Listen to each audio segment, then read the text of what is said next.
السلام علیکم بچوں، میں افشاں شاہین کے پلیٹ فارم سے آپ لوگوں کے لیے ایک اور اردو کہانی لے کر آئی ہوں۔ آج کی کہانی بہت دلچسپ ہے۔ اس کا نام ہے نیلا کمبل۔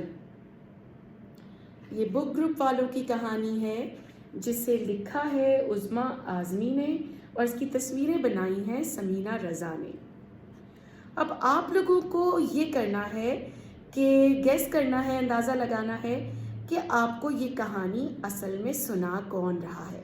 ٹھیک ہے، یوٹیوب پہ تو میں سنا رہی ہوں، لیکن اصل میں کون سنا رہا ہے؟ ٹھیک ہے، تو چلے شروع کرتے ہیں۔ نیلا کمبل، مزے مزے کی اس کی تصویریں بھی دیکھتے ہیں۔ میں سوچتا ہوں کہ کبھی اپنی کہانی لکھوں گا، مگر اس ڈر سے کہ ایسی روکھی پیکی کہانی کون سنے گا، میں چپ ہو کر بیٹھ جاتا ہوں۔ تو ہوا یہ ایک دن کہ عمر کی امی ایک دکان میں آئیں اور اپنی سہیلی کے ساتھ تھیں وہ، ان کی نظر مجھ پر پڑ گئی۔ اب جیسے ہی انہوں نے بولا کہ یہ نیلا کمبل نکالو تو انہیں اپنے بیٹے کے لیے یہ پسند آ گیا۔ میرے نیلے رنگ پر بڑے بڑے چاند اور تارے انہیں بہت ہی اچھے لگے۔ اچھا کمبل ہے، کسی کو بھی اچھا ہی لگے گا۔ ان کا خیال تھا کہ عمر اپنی 5ویں سالگرہ پر یہ تحفہ لے کر بہت خوش ہو جائے گا۔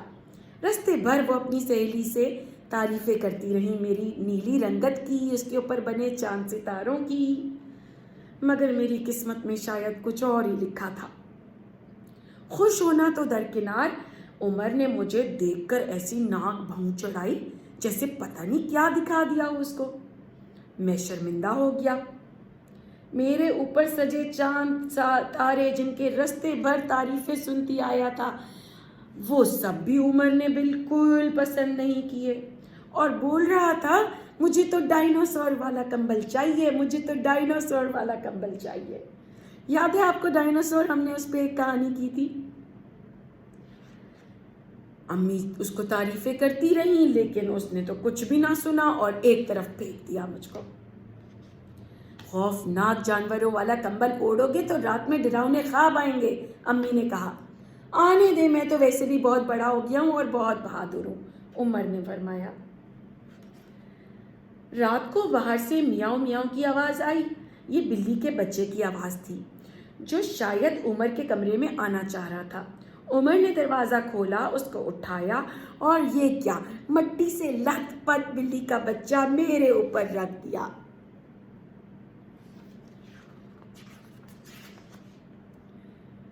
رات تو خیر گزر گئی۔ صبح امی نے آ کے جیسے ہی دیکھا کہ میرا اتنا برا حشر ہے، مجھے اٹھایا، ہوش ہوش کیا۔ بلی تو باہر بھاگ گئی اور مجھے نلکے کے نیچے رکھ دیا گیا۔ امی نے جیسے ہی میری دھلائی شروع کی، میرے چاند تارے سبھی اتر گئے۔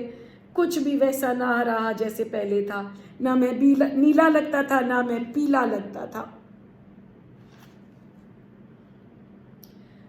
دھوپ میں سکھا کر مجھے الماری میں ڈال دیا گیا۔ سردی ختم ہو گئی، سردی کے کپڑے واپس رکھ دیے گئے الماریوں میں۔ جب گرمی آئی تو امی نے مجھے منگل بازار بھجوا دیا۔ گرمیوں کی وجہ سے قدر یوں بھی کم تھی کیونکہ گرمی میں تو کوئی کمبل اوڑھتا نہیں ہے۔ رہی سہی کسر دکاندار نے سارے کمبل کے ڈھیر کے نیچے مجھے رکھ دیا۔ اتنے میں راشد میاں دکان پر آئے۔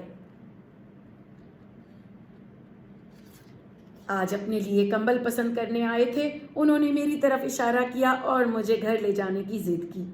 راشد کے امی ابو نے مجھے اٹھایا، خریدا اور راشد کے گھر لے گئے۔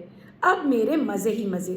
راشد میاں روز رات کو مجھے اوڑھ کر سوتے ہیں، اور تو اور ان کے ابو جو کہانیاں سناتے ہیں مجھے بھی انہیں سننے میں بہت مزہ آتا ہے۔ کیا لگا آپ لوگوں کو؟ کون سنا رہے ہم کو یہ کہانی؟ آپ نیچے کامنٹس میں لکھ دیجیے گا، ٹھیک ہے؟ اچھا بچوں، پھر ملیں گے شاہین کے پلیٹ فارم سے۔ جب تک کے لیے خدا حافظ۔